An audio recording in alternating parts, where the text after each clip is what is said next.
Welcome back to Mystery of Metanoia.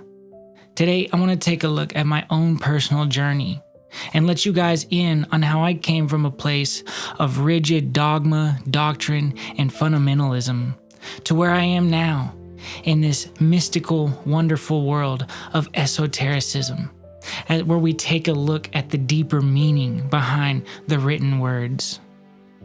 I know that my journey has been confusing to some.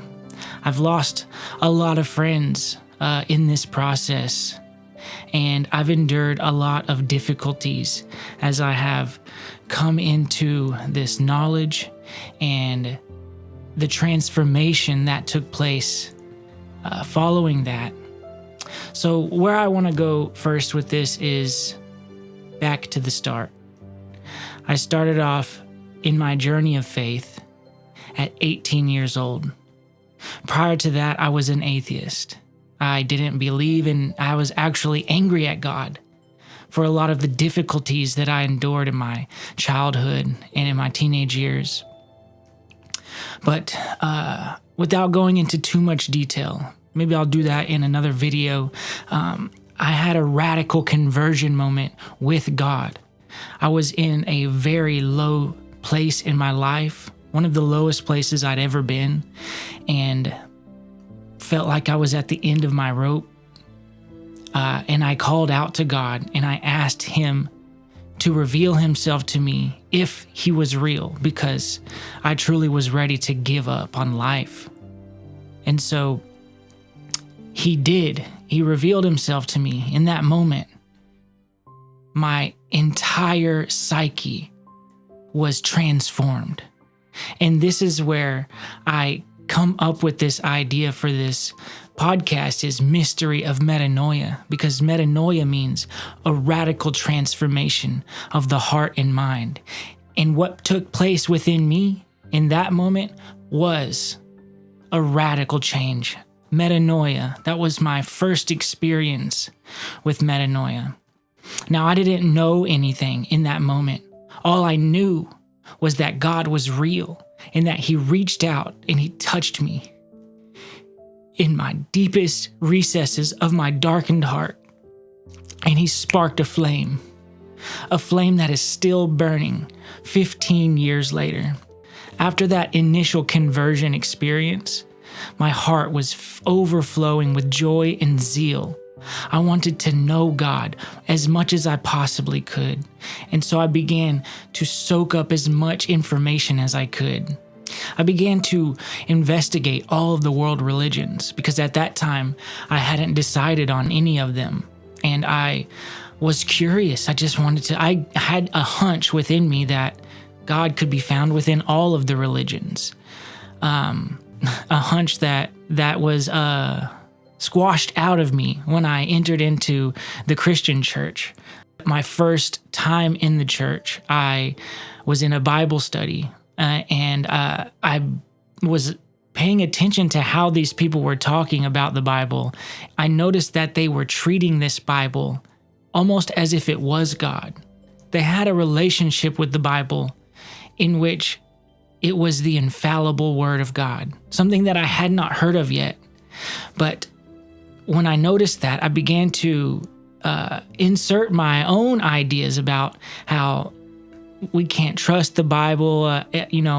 We can't say that the Bible is perfect because it was written by men, and the Bible is great, but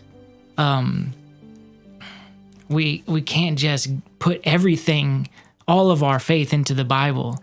And I was immediately challenged by everybody in that room. And that began a series of,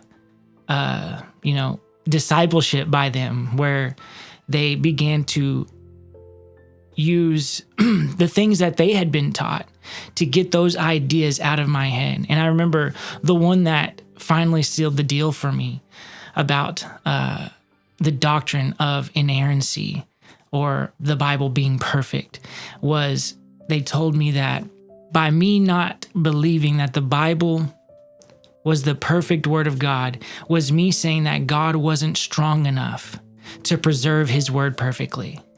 And that was it. From that day forward, I believed in the doctrine of inerrancy, and with that doctrine comes a whole restructuring of one's psyche, because now you have a book that's become your God. The book decides everything for you. And my personal nature is one who wants to absorb as much information as I can. I study and research everything. I want to know things for myself because I have a nature that is rebellious. I have a nature that doesn't easily trust the word of other people. And so when I developed a trust for the Bible through this doctrine of inerrancy, I then had to learn the Bible on my own, because I wasn't just going to accept what people told me about the Bible. And so I began to relentlessly study it. For years and years, I studied and studied and found my way into the world of the modern Reformation, like Calvinism. And this is where things begin to get dark for me, because in Calvinism, you get this idea shoved down your throat constantly that you are wicked and evil and vile, and that your very nature, the body that you inhabit, is wicked and worthless and filthy rags, and nothing that you can do can please God. Everything that you do is worthless to Him. All that there is for you is in order to be loved by God, is to be seen through the eyes of Jesus, to have God not look at you, but look at Christ and then look at you. This idea of substitution, right? And so these doctrines, they begin to develop core beliefs within me, core beliefs that double down on an already traumatized heart from my youth. It's difficult to think about, how this played out, but I began to think very, very low of myself. And this put me into a cycle of sin where I never thought that I could escape. I thought that at best I could fight sin off for a while and then have some victory and then get knocked back down again and get sucked back into the mud like a dog returning to its vomit. In the Reformation circles, there's not a lot of talk about victory. There's mainly just talk about our flawed nature. Having this drilled into my head every day, because I would listen to sermons while I was working, and I was reading things that would reinforce these ideas within me, listening to people like Paul Washer and such. But these ideas became so rigid inside me, and I was so harsh on my own self, so judgmental and so unforgiving of my own self, that I was stuck and trapped and began to hate myself. This idea of self-hate, self-rejection is crippling. It crushes the very human spirit of our divine nature. It crushes it and suppresses it down. And when something is suppressed, it becomes uncontrollable. And so it fights from the darkness to figure out ways to meet its needs, because the truth is that the human spirit does have needs. And when we deny those needs for long enough and reject them, and reject parts of ourselves, we begin to become possessed by them in moments, heated moments, and moments of weakness. They grab hold of us and possess us and lead us into the way of sin. But another thing that it does, and what it did to me, is this harshness towards the self had me become very judgmental of others, very harsh in my judgment of others. I began to see the world in nothing but black and white, good and bad, wrong and evil, of God, not of God. That was it. There was no gray area. There was no blending of colors. There was nothing but right and wrong. And so because I saw things like that, I saw people like that. And when you see people like that, when you see yourself as worthless and flawed and vile and ill, you think the same of other people. And eventually, it creates the perfect storm of darkness. And so after 10 years of rigid, radical Calvinist theology, I found myself in utter despair. I moved my family 300 miles away from my home and down to here to Louisiana, where we began to start a new life, and things were very difficult.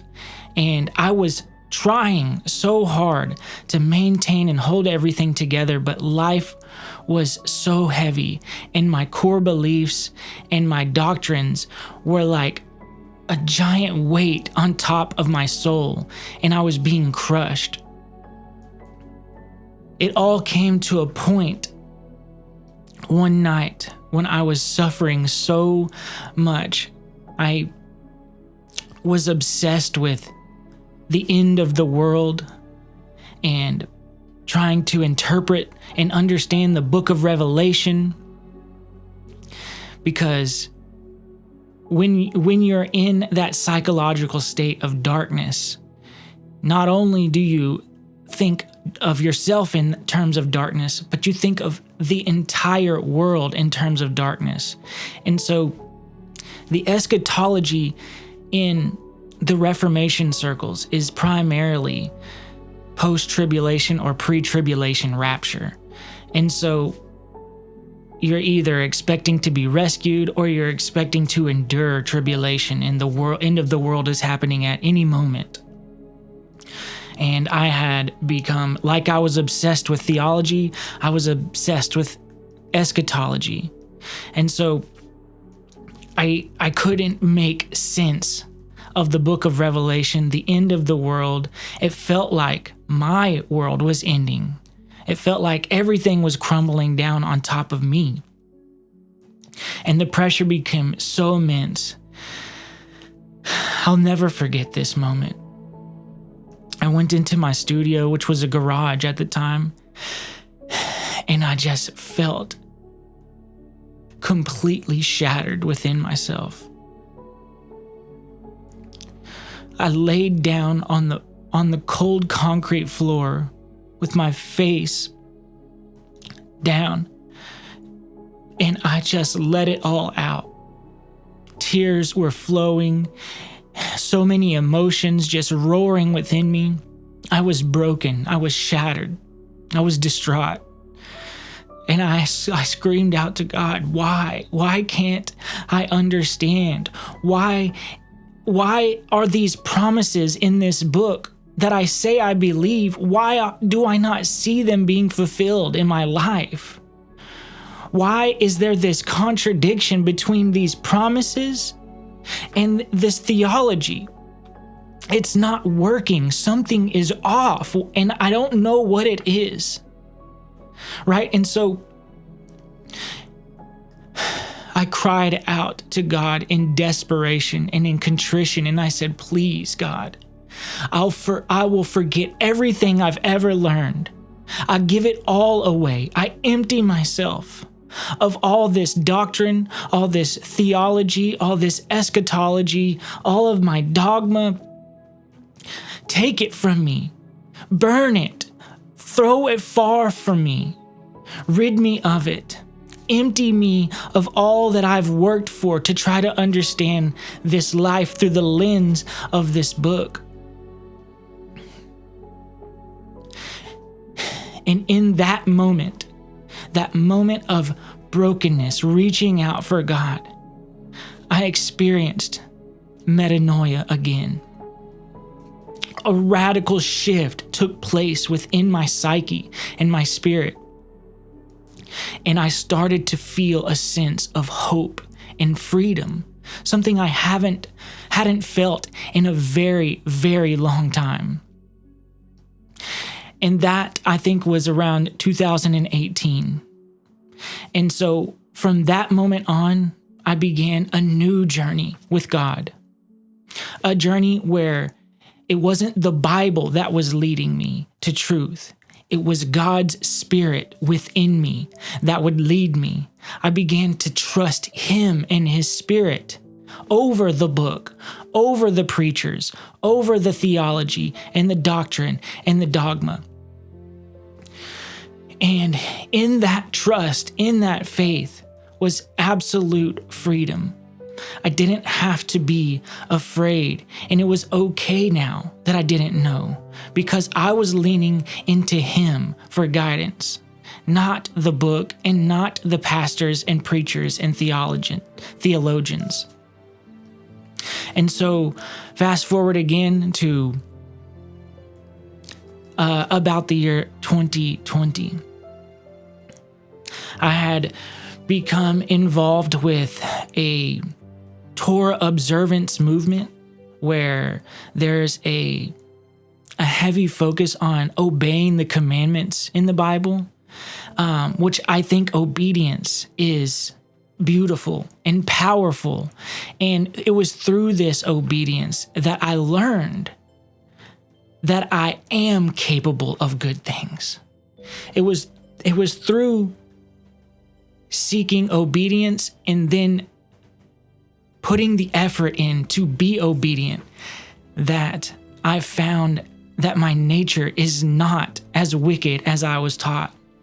And so little by little, I began to become more and more obedient to these commandments, and I found myself experiencing metanoia on a regular basis. I was breaking free from things that had held me down for so long, and I was becoming a much better example to my children. I had a heavy video game addiction for many years and played violent video games, and I gave those up gladly when I saw that my children were paying attention to that and desiring that for themselves. I gave it away and never looked back.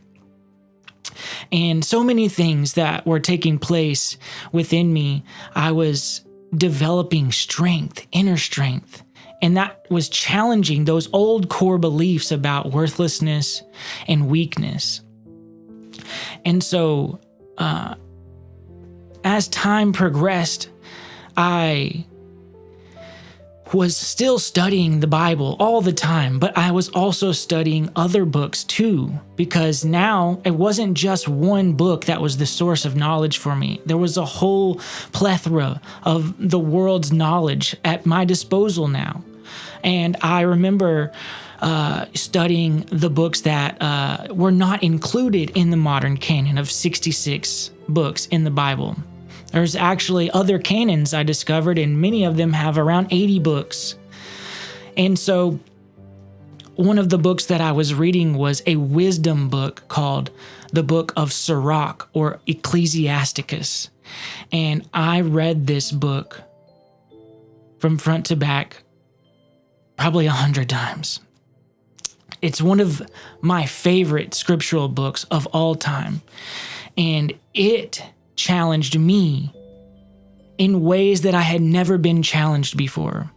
And it showed me a side of the nature of life and relationship with God that I had never seen before at a deeper level. It talks a lot about wisdom, and it personifies her as feminine. And in this book, it talks about having a relationship with wisdom and how she will lead you into dangerous territory and she will test you. And in this process, if you prove yourself worthy to her, she will give herself to you.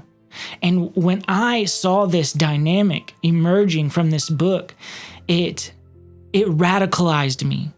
It ignited a hunger, a deep, deep hunger for wisdom. I desired her, to have her, to know her, and to be in relation with her.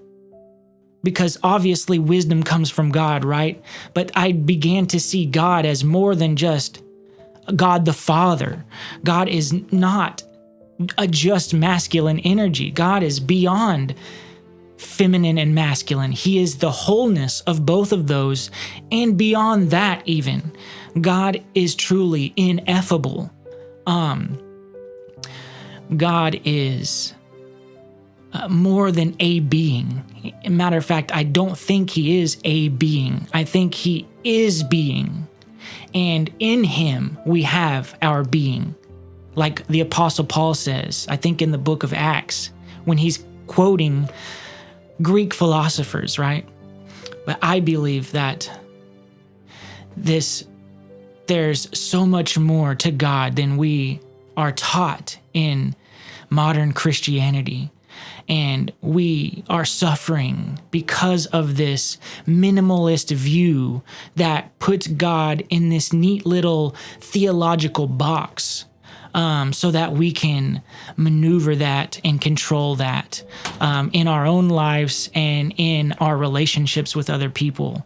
You know, when you have labels and boxes, it's easy to manipulate things, and it's easy to have a grip and control on things that makes you feel secure. But in all reality, deep within your psyche and your spirit, you sense that you don't have control. At least that was my experience. But back to wisdom, I had this fire ignited within me, and I began to seek her. Above all else, I wanted her, and I looked far and wide, high and low, under every crack and crevice. I lifted every stone. I was determined to become a wise man. And in that search, I've come across many things that challenged old core beliefs from my earliest days, challenged many of my perceptions and the way that I judged the world, and I began to experience metanoia on another deep, foundational psychological level. My worldview was again being transformed. And then I was introduced to the world of esotericism and psychology. And all the while, while I was on this journey to discover wisdom and truth, I always maintained a relationship with the Bible. I never discredited the Bible. I only stopped idolizing it. I began to treat it as a living thing, a beautiful thing, but not God himself. And I'm not here to challenge anybody's beliefs about the Bible. I'm only expressing my relationship with it and how it's changed over the many, many years of my relationship with it and my walk in faith and with God. But so my psyche was changing again, and I was exploring the world of esotericism and psychology. And in that, I discovered something called temperament and personality. And these these concepts, when they are investigated within your own temperament and your own personality, reveal things about your inner world. And when you begin to examine these things, they are profound. If one sits still with this self-knowledge, it begins to bring to the surface things from the unconscious that have been suppressed and buried, whether that was from a traumatic childhood like myself, or a life of suppression because of fear and anxiety, or whatever it is that you struggle with. It begins to bring these things up. And when you see them with the light of your consciousness, you become empowered with a choice. When things are buried in the darkness, they control and manipulate us. But when we are able to bring those things out and see them for what they really are, we then are faced with the choice. Now, it sounds easy, but this is actually an incredibly difficult thing to experience and endure, and it requires endurance. Because it's easy to say, oh yeah, that's true about me, and it's another thing to dig down to the depths of that and uproot it. Or better yet, to heal it and integrate the good aspects of it into your being, right? It's a whole nother thing than just seeing it. It's seeing it and then transforming it. And so this world of psychology and self-knowledge and healing and transformation and metanoia, it's an ongoing process. And so I embarked on a self-knowledge and healing journey, which took many years. But in that process, I became acutely aware of my thoughts, my feelings, my triggers, my traumas, and my responses to my triggers, and how I coped, my mechanisms, my defense mechanisms, I examined every argument that I got into with people, and I examined every outburst and negative feeling that I had, until finally I really got a grip on who I was, and I began to change. And after you begin to change, you get tested. After you climb up the ladder, you get tested. And I remember this one experience where I was tested to a level where I wasn't going to fall back into my old coping patterns, but I didn't know how to cope at this point. It was so intense. I was still wrestling with these traumas. I remember just falling down on the ground in my closet and being seized by this experience that it was like my life was flashing before my eyes. I was going through all these old experiences in the blink of an eye, and not just seeing them like a movie, but it was like I was living it again and feeling it again. And it was one after another, like from my childhood all the way up through my marriage and even to that present day. It all happened so fast, and I was seized like a presence was had its powerful hand on me. And in that moment, when it culminated, I just saw a flash of white light and felt all of this stuff release from me. And I can't do it justice with words, but it was a moment of intense release from things that had been buried deep within me for so many years. And things that I had been struggling to overcome through this healing journey, right? And I'll get into in other episodes about how I went through that healing journey. But for now, just know that it culminated here. And what this began was my journey towards embodying my higher self. And I think that I will save that for a part 2. I think part 2 of this video is going to be about embodying the higher self, because in this journey of acquiring wisdom and self-knowledge, one encounters their true self that lies underneath the personality, the mask that we wear, and underneath the egoic self, the false self, is the true self. It is the self that you were created to be. And it is the self that is pure and divine and has all the potentials and gifts that God has placed within you at your conception and at your birth.